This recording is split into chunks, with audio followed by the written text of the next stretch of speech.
Hey, this is Blake with Tennessee Mountain Farm, and it's an update on the chicken brooding situation. What I've been working on is a way to brood these chickens without having to use a lot or any propane heat. And then welcome to getting chickens through the mail, because usually I get 5 boxes of these things, and yesterday 4 boxes showed up without the 5th one, so I got about 30 of them that are going to be a day behind.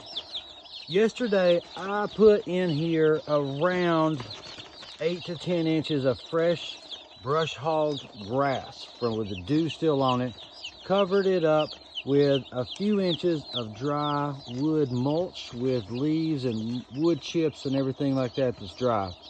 I put these plastic trays down over that and then fed on top of the trays.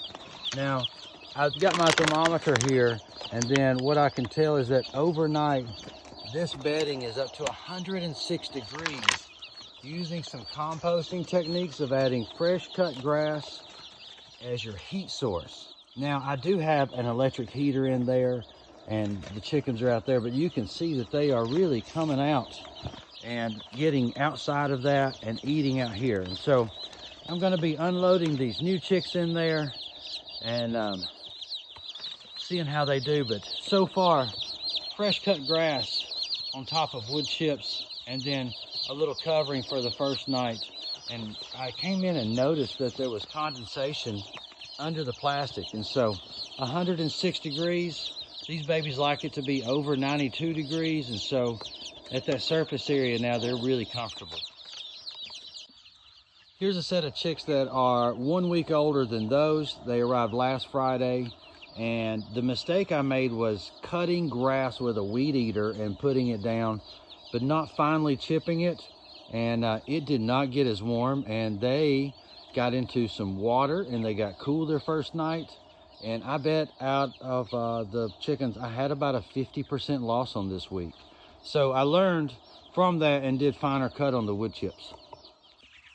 Now this is a batch that is 2 weeks older, and they have come along really great. They're growing well, they're drinking water well, they're gaining weight well on an even pattern, and next week these will be ready to go out to pasture for people for pastured chicken. And finally, we have some chickens that are at about 4 weeks old, and I had some sickness with these as I learned how to get these chickens moving, but these are about to move to a fresh spot down here as I level out the rest of these wood chips, and then we'll continue to grow out some of these chickens and then move them out to pasture for the last couple of weeks. It's always a good sign when you put chickens out and they immediately start to eat and then find the water. And so we'll see how these do. This has been a chicken update, and we are excited about the progress of this setup.